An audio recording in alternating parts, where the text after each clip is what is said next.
जय श्री राम। भाई और दोस्तों, आज से हम रामायण का पाठ पुनः प्रारंभ करते हैं। हमारा पाठ बीच में रुक गया था।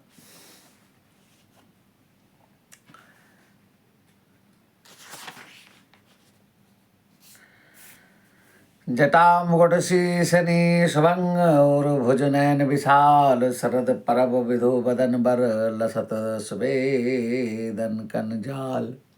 सियावर राम जय जय राम। भगवान ने सुंदर जटाओं का मुकुट बनाया है और वक्षस्थल और भुज और नेत्र विशाल हैं और वस्तु शरद पूर्णिमा के चंद्र के समान सुंदर मुख पर पसीने की बूंदें शोभित हो रही हैं। वर्णि न जाय मनोहर जोरी, शोभा बहुत थोरी मति मोरी। राम लखन सिय सुंदरताई, सब चित वही चित मन मति लाई। बहुत मनोहर सुंदर भगवान की जोड़ी है और उसकी शोभा का वर्णन नहीं किया जा सकता है। राम जी, लक्ष्मण जी और सीता जी की सुंदरता को सब लोग अपने चित्त में बुद्धि में बिठा रहे हैं। थके नारी नर प्रेम प्यासे, मन हो मगी मग देख दिया से। सिय समीप ग्रामति है जाई, पूछत अति सने सकुचाई। प्रेम के प्यासे वे गांव के स्त्री पुरुष के लोग भगवान की सुंदरता को मनोहर छटा को देखकर ऐसे थक रहे हैं जैसे दीपक को देखकर हिरनी और हिरन चकित रह जाते हैं। गांव की स्त्रियां सीता जी के पास जाती हैं, परंतु अधिक स्नेह के कारण पूछते हुए सकुचाती हैं। बार बार सब लागी प्याए, कहे बचन में तो सरल सुभाए। राजकुमारी विनय हम करही, तिन सुभाए कुछ पूछत डरही।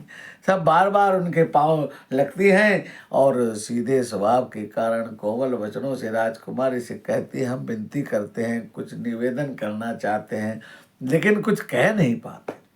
स्वामिनी अविनय क्षमय हमारी, बिलग्न मानव जाति गंवारी। राजकुंवर दो सहज सलोने, इनते लही दूती मरकत सोने। हे स्वामिनी, हमारी ठिठाई क्षमा कीजिए, हम को गवार जानकर बुरा मत मानना। ये राजकुमार स्वभाव से ही लावण में हैं, परम सुंदर हैं और मरकत मणि में स्वर्ण की हरत और स्वर्ण की वर्ण की आभा है और इनकी स्वर्ण कांति के कण के बराबर भी नहीं है। श्यामल गौर किशोर बर, सुंदर भूषण ऐन शरद सबरीनाथ मुख, शरद सरोरुह नयन। श्याम और गौर वर्ण है, सुंदर किशोर अवस्था है और दोनों ही परम सुंदर हैं और शोभा के धाम हैं। शरद पूर्णिमा के चंद्र के समान इनके मुख हैं और शरद ऋतु के कमल के समान इनके नेत्र हैं। कोटि मनोज लजावै निहारे, समुखी कहो कुछो आई तुम्हारे। सुनी सने मैं झुंझुल बानी, सकुच सिय मन मोह मुस्कानी।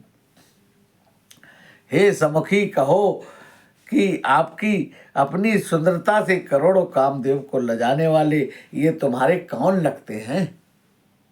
उनकी ऐसी प्रेममय सुंदर वाणी सुनकर सीता जी सकुचा गई हैं और मनी मन मुस्काई हैं। क्या कहती हैं? तिन्हि बिलो कति धरनी, दुई सकोच सुखचित बर बरनी। सकुचि सप्रेम बाल मगनयनी, बोली मधुर बचन पिकवैनी। सहज सुभाष सुभग तन गोरे, नाम लखन लघु देवर मोरे। बाहुरी वदन विधु अचल ढाकी, पिए तन चितई भौ कर बाकी। और कहती हैं सीता जी कि जो सुंदर हैं और बहुत गोरे से हैं वो मेरे छोटे देवर हैं और उनका नाम लक्ष्मण है। और अपने चंद्रमुख को आंचल से ढककर और प्रियतम राम जी की ओर निहार कर भौं टेढ़ी कर कर कहती हैं, खंजन मंजु तरी छे नैनी, निज पति कहो तिन्हि सिय सैनी। भाई मुदित सब ग्राम बधु बधूटी, रंग कही राय राशि जनु लूटी। खंजन पक्षी के से सुंदर नेत्र और तिरछा करके सीता जी की ने इशारा करके कहा कि ये जो रामचंद्र जी मेरे पति हैं। ये जानकर गांव की सब युवतियां स्त्रियां इस प्रकार आनंदित हुई हैं, मानो मानो कंगालों ने धन की राशि को लूट लिया हो। अति सप्रेम सिय पाए परी, बहुविधि देहि आशीष, सदा सुहागनी होई तुम जब लगी मही शीस अहिशीस। सियावर राम जय जय राम, मेरे प्रभु राम जय जय राम। हे अत्यंत प्रेम से सीता जी के पैरों को पकड़कर बहुत प्रकार से आशीष देती है और शुभकामना करती है कि जब तक शेष जी सिर पर पृथ्वी को रखे तब तक तुम सुहागिन बनी रहो। पार्वती सम पति प्रिय हो, देविन हम पर छाड़व छो। पुनि पुनि विरह करई कर जोरी, जो ही मार्ग फिरई बहोरी। और पार्वती जी के समान तुम पति की प्यारी हो जाओ। हे देवी, हम पर कृपा न छोड़ना, बनाए रखना। बार बार हाथ जोड़कर विनती करती है, जिससे आप इसी रास्ते से वापसी में भी लौटो। दर्शन देव जानी निज दासी, लखिसिय सब प्रेम प्यासी। मधुर वचन कही कही पर तोसी, जन कुद मनि कौमदि पोसी। और हमें अपनी दासी जानकर दर्शन देना। सीता जी ने सबको प्रेम प्यासी देखकर और कहा है कि आप संतोष रखिए। तब ही लखन रघुवर रुख जानी, पूछो मग लोगन मधुबानी। सुनत नारी नर भाई दुखारी, पुलकित गात बिलोचन बारी। उसी समय रामचंद्र जी का रुख जानकर लक्ष्मण जी ने कोमल वाणी से लोगों से रास्ता पूछा है। सुनते ही स्त्री पुरुष दुखी हो गए हैं और उनके शरीर पुलकित हो गए हैं और नेत्रों में जल आ गया है। मिटा मोद मन भय मलीने, विधि निधि देन देत जनु छीने। समझ करम गति धीर जो कीना, सोधि सुगम मगुतिन कर दीना। आनंद पिट गया है, मन ऐसा उदास हो गया है कि विधाता ने दी हुई संपत्ति छीन ली हो। कर्म की गति समझकर उन्होंने धैर्य धारण किया है और सुगम मार्ग भगवान को बताया है।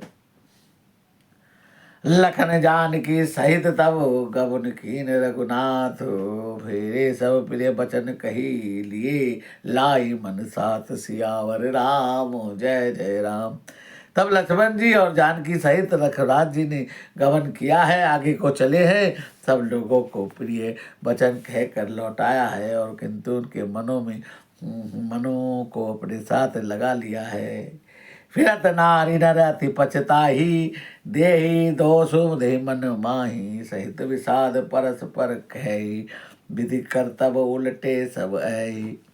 और लौटते हुए वे स्त्री पुरुष बहुत ही पछताते हैं, मन ही मन देव को दोष देते हैं और परस्पर बड़े ही विषाद के साथ कहते हैं कि विधाता ने सभी काम उलट दिए हैं।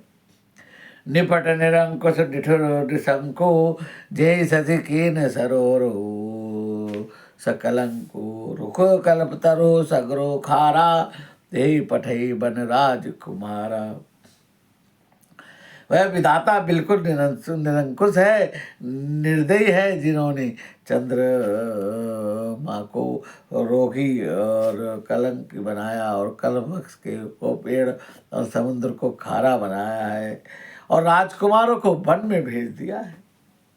जो पे दीन बनवासो, कीन बादी विधि भोग विलासो। हे विचार मग बिन पद त्राना, रचे बादी विधि वाहन नाना। जब विधाता ने इनको वनवास दिया तब उसने भोग और विलास को क्यों बनाया है और व्यर्थ ही बनाया है। वे बिना जूते के नंगे पैर रास्ते में चल रहे हैं, तो विधाता ने अनेक वाहन सवारियों को क्यों बनाया है। ए मही पर डासी कुसुपाता, सुभग सेन कत सजत विधाता। तरुवर बास नहीं विधि दीना, धवल धाम रचि रचि श्रम कीना। और जब ये कुश और पत्ते बिछाकर जमीन पर सो रहते हैं तो विधाता सुंदर सेज पलंग किस लिए बनाए हैं? विधाता ने इनको बड़े बड़े पेड़ों के नीचे निवास दिया है, तो उज्जवल महलों को भगवान ने क्यों बनाया है? जो है मुनि पटधर जटिल सुंदर सुटि कुमार, विविध भांति भूषण बसन, वाद किए करतार, सियावर राम जय जय राम। जो ये सुंदर अत्यंत सुकुमार होकर मुनियों के वकल पहनकर वलकल पर जटा धारण किए हैं, तो फिर करतार विधाता ने भांति भांति के गहने और कपड़े व्यथा ही क्यों बनाए हैं? भाई और दोस्तों, आज की कथा को यहीं विराम देते हैं, आगे की कथा कल करेंगे। मेरे रामा रामा राम सीता, राम सीता राम, हरे रामा रामा राम सीता राम सीता राम, हरे रामा रामा राम सीता सीता राम, हरे रामा राम सीता राम।